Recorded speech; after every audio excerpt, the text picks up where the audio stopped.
Assalamualaikum warahmatullahi wabarakatuh. Selamat Waalaikumsalam warahmatullahi pagi. wabarakatuh. Selamat pagi, Bu. Selamat pagi Pak Dwi. Bagaimana kabarnya hari ini, Bu? Luar biasa, tetap Al- semangat. Alhamdulillah. Sebelum kita mulai untuk coaching hari ini, kira-kira bagaimana perasaan Ibu? Perasaan hari ini deg-degan iya, nervous iya, terus sedikit bingung juga iya Pak. Karena masih meraba ini mau seperti apa gitu. Iya, sudah biasa itu Bu, semua pasti akan mengalami seperti itu kalau untuk kegiatan seperti ini. Benar-benar. Ya, sekarang untuk tujuan yang ingin dicapai dari sesi coaching ini apa Ibu kira-kira? Coaching ini ya Pak, sesuai dengan Ya. permasalahan yang saya alami, saya itu ingin sekali mengembangkan dan meningkatkan ide-ide dalam pembelajaran. Karena saya merasa pembelajaran yang saya lakukan mungkin tidak begitu menarik, walaupun ada beberapa saya menganggap pembelajaran ini menarik, tapi ada beberapa anak yang masih cenderung merasa mata pelajaran saya itu pelajaran yang sangat sulit gitu loh Pak. Jadi pengelolaan kelas saya itu ya agak-agak gimana gitu. Jadi pengen sekali saya sharing gitu dengan rekan-rekan seperti itu Bapak. Oh, begitu ya Bu. Oh, waktu pelaksanaan pembelajaran itu berarti kurang ini ya anak-anak ya. Iya, jadi anak-anak tuh suka miskonsepsi lah gitu. Oh. Kira-kira untuk tujuan akhir yang ingin Ibu inginkan setelah pembelajaran coaching ini apa ya Bu ya? Saya inginnya sih memiliki kemampuan pengelolaan kelas yang baik, dalam artian saya bisa mencakup semuanya gitu Bapak. Jadi pengelolaan kelas dalam pembelajaran, kemudian saya bisa menyampaikan makna pembelajaran dari mata pelajaran saya ajarkan itu sendiri, seperti itu Pak. Oh iya iya. Terus kira-kira ukuran keberhasilan yang ingin Ibu inginkan pada saat coaching ini apa ya Bu ya? Ya pengennya sih pada saat pembelajaran itu siswanya kondusif gitu, terus fokus pada saat belajar. Terus kalau misalnya kebetulan saya eksak ya Pak, Ya. saya pengennya anak-anak nggak hanya memahami dari satu teori, tapi dia bisa menerapkan. Nah, tapi pada kenyataannya banyak anak yang miskonsepsi dengan apa yang kita sampaikan. Nah, ini jadi persoalan besar buat saya gitu Pak. Saya pengen menyelesaikan ini, saya pengen pembelajaran saya itu anak-anak paham gitu, walaupun memang kita menyadari bahwa sesuai Ki Hajar Dewantara kita nggak bisa memaksakan anak gitu ya Pak ya, bahwa kita harus sesuai dengan kodrat anak dan kodrat alam seperti itu. Oh ya, berarti kita langsung masuk ke identifikasi ya Bu ya. Di sana kira-kira yang membuat Ibu kesulitan dalam pengelolaan kelas pada saat pembelajaran itu apa ya Bu ya? Salah satunya kemampuan berpikir atau tingkat berpikir anak yang berbeda-beda Pak. Itu yang jadi faktor terbesar sih dalam pengelolaan kelas saat pembelajaran itu jadi sulit. Pada saat kita melakukan diagnostik gitu ya, kita sebelum pembelajaran kita melakukan diagnostik, kita memberikan pembelajaran diferensiasi seperti itu. Itu kemampuan anak-anak tuh beda-beda gitu Pak. Oh iya iya iya. Berarti pada waktu pengelolaan kelas itu siswa itu memang tingkat berpikirnya berbeda ya Bu. Jadi susah ya Bu ya untuk menerapkan walaupun diterapkan metode-metode yang berbeda-beda ya Bu ya. Iya, jadi mereka tuh maunya dengan teknik mereka sendiri, Pak. Dia pengennya kita sudah di tingkat SMA, tapi dia pengen pembelajaran dengan teknik. Kalau dulu guru saya dulu begini, Bu, guru saya dulu begitu, gitu. Sedangkan pembelajaran di setiap tingkat itu sudah berbeda. Ya, ya. Berarti setelah itu apa yang Ibu rasakan ketika hal ini terjadi, Bu? Yang saya rasakan, ya saya merasa anak tuh hanya pengen belajarnya seperti itu saja, materi-materinya itu saja, padahal kita harus tetap berkembang. Jadi ada rasa kok saya nggak puas ya mengajarkan ini ke anak gitu. Saya pengennya saya menyampaikan itu anak bisa mampu menangkap apa yang saya sampaikan gitu Pak. Oh iya ya. Tapi iya kadar berpikir anak yang nggak sama ya gitu. mereka yang nggak sama, dengan kemampuan tingkat berpikir mereka yang tidak sama. Jadi kita nggak bisa menyamakan persepsi mereka. Nah, untuk menyamakan persepsi ini jadi satu PR besar buat saya. Iya ya, berarti siswa sana itu kalau mau materi hanya materi-materi saja. Misal kita kan seharusnya mengembangkan materi-materi terbaru, tapi siswa itu pengennya hanya materi itu saja, Bu ya. Iya, maunya ya seperti itu saja. Terus kalau pada saat sekolah tingkat kemarin gitu, dia lebih mau nyukai seperti itu, dia maunya pembelajaran sekarang pun harus seperti itu. Nyatanya tidak semua siswa di kelas pengennya seperti itu. Pengen ada siswa yang pengen belajar dengan cara yang berbeda gitu. Tapi kebanyakan pengennya itu saja. Berarti kalau kita mau menyampaikan dengan teknik-teknik yang berbeda juga, mungkin mereka nggak menerima juga itu, Bu ya, untuk menerima teori. Iya benar sekali, itu jadi persoalan sekali untuk saya, Pak. Terlebih saya ini kan dari eksak, saya harus ada teori, ada praktikum gitu. Itu jadi gimana ditambah lagi untuk praktikum kita sering terkendala dengan alat gitu, Pak. Waduh, udah kompleks semuanya. Iya. Terus untuk hal seperti itu bagaimana cara Ibu mengatasi hal tersebut?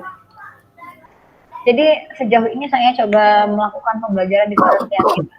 Jadi saya coba dengan memberikan diagnostik ke anak-anak, mencoba memberikan treatment yang berbeda dengan anak. Jadi setiap anak kan punya kemampuan yang berbeda, setiap anak punya keinginan belajar yang berbeda. Saya coba untuk menyampaikan keinginan mereka dalam satu pembelajaran yang saat ini kita mengenalnya dengan pembelajaran berdiferensiasi.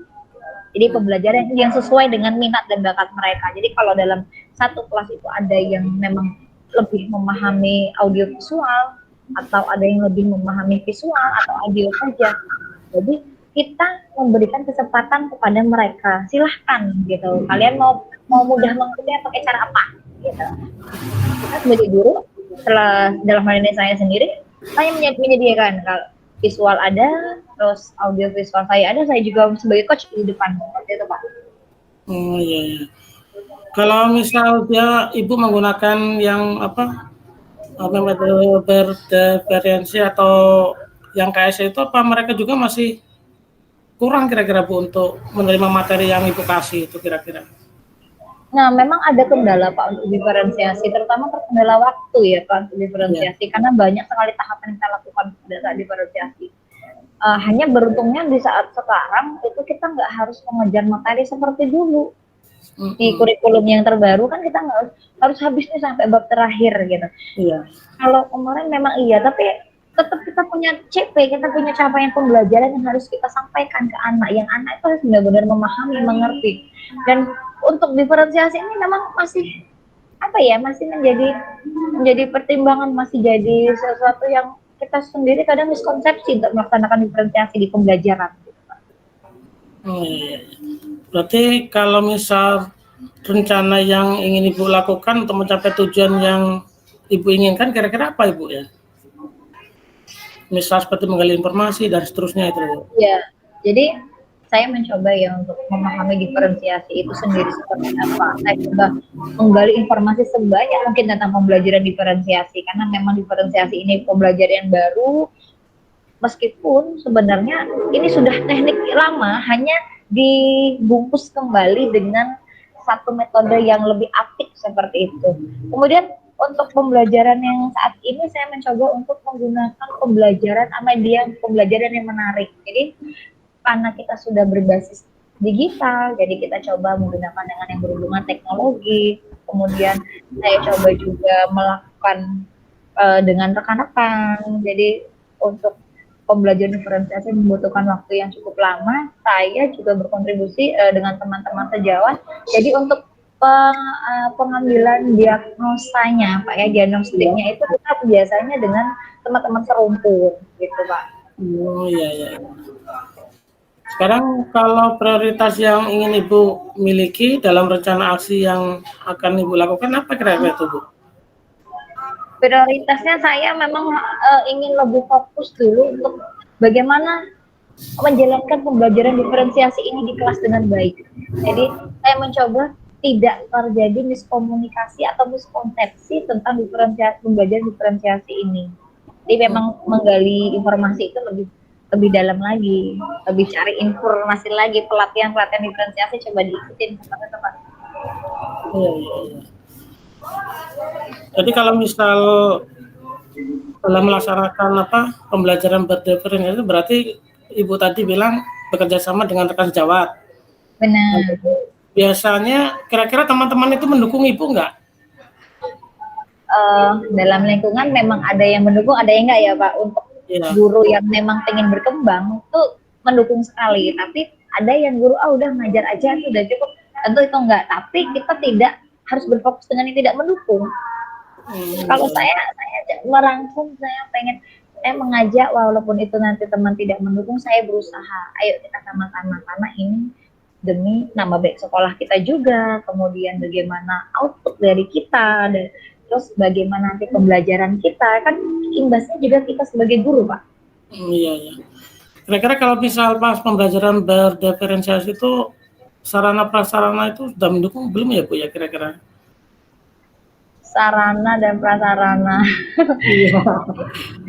Ngomongin sarana ya Pak, karena Iya. kita memang di daerah terpencil, di daerah yang jauh dari kota.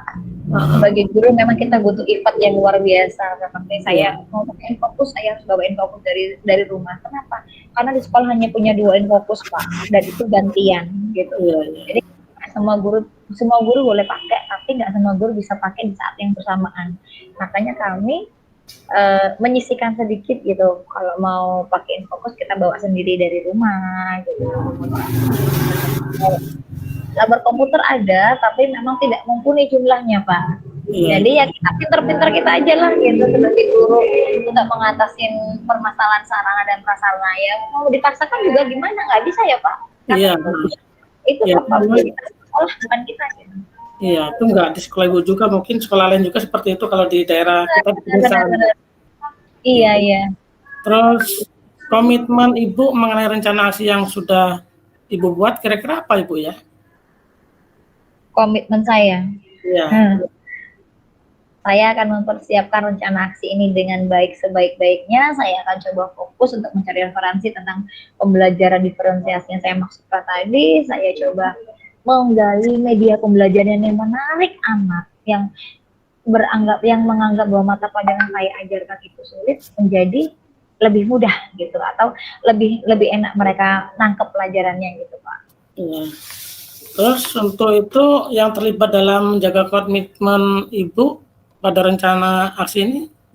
Jadi kebetulan kebetulan kepala sekolah juga satu jurusan, satu mapel dengan saya. Jadi kepala sekolah mendukung sekali. Kemudian ada rekan sejawat dan tentu teman-teman, dan kita ada forum di MGMP Pak. MGMP sangat membantu ketika kita sharing punya kendala apa di sekolah, biasanya suka sharing terus kita dapat solusi bareng-bareng gitu di forum komunikasi itu. Iya, iya. Terus kira-kira yang dibutuhkan untuk menjaga komitmen rencana aksi Ibu itu yang sudah disusun apa kira-kira Ibu ya? Sama seperti yang tadi Pak. Jadi balik lagi ke sarana prasarana sebenarnya. Karena kan untuk pembelajaran yang menarik tadi dengan berbasis digital, berbasis teknologi, saya butuh alat-alat teknologi seperti laptop, infocus, terus kalau kita mau praktikum kita butuh pengeras suara gitu kan, terus alat praktikum gitu, terus aplikasi penunjang, seperti itu Pak. Oh ya, ya terima kasih Bu ya. Mungkin mudah-mudahan untuk coaching hari ini dapat bermanfaat untuk Ibu, dan selamat pagi Bu dan Sairil. Wassalamualaikum warahmatullahi wabarakatuh. Waalaikumsalam warahmatullahi wabarakatuh. Di diri ya. Iya. Perbaiki diri, apa yang sudah berjalan dengan baik dengan selama pencapaian ini sudah saya anggap sudah berjalan dengan baik Bu, selama percakapan dengan narasumber, dengan penyampaian pendapat saya. Jadi pada saat menyampaikan pendapat saya nggak ada tekanan, nggak ada rasa gugup lagi Bu. Terus yang berikutnya yang masih perlu diperbaiki untuk teknik mengatasi kegugupan saat presentasi depan umum atau audien itu Bu. Terus yang berikutnya refleksi saya yang saya lakukan untuk tetap dalam kondisi present atau kehadiran penuh sebelum dan saat melakukan coaching. Terus sebelum melakukan coaching sudah harus punya gambaran pertanyaan apa yang akan diajukan kemudian itu Bu. Terus apa yang akan yang dilakukan untuk memperbaiki, untuk meningkatkan.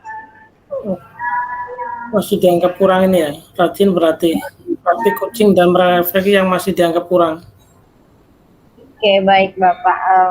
Jadi saya memberikan sedikit umpan balik untuk Bapak ya mengenai coaching dari presentasi Bapak yang Bapak setiap kali presentasi sering mengalami kegugupan gitu, kadang seringkali suka ngeblank, hilang, lupa gitu ya di bagian di bagian tertentu gitu.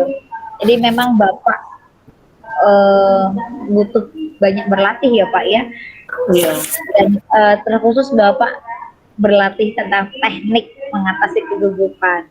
Ya, ada satu trik Pak, kalau memang Bapak ada satu trik nih yang saya punya nih, saya lakukan gitu ketika saya nervous ya. Ketika saya nervous menatap seseorang, maka jangan ditatap matanya Pak. Nah, tatap antara kening nih, antara kedua alis nih, jadi jangan dilihat gitu. Atau Bapak fokuskan dulu nih, oh dia yang bikin, di antara semua audiens pasti ada salah satu audiens yang bikin Bapak punya effort sendiri. Nah, Bapak bisa memperhatikan audiens tersebut, tapi tanpa menjadikan audiens itu Bapak jadi nervous lebih gitu ya Pak ya. Iya. Bapak sudah baik, sudah banyak perubahan, bagus sekali Pak tadi coachingnya. Iya Bu, terima kasih Bu.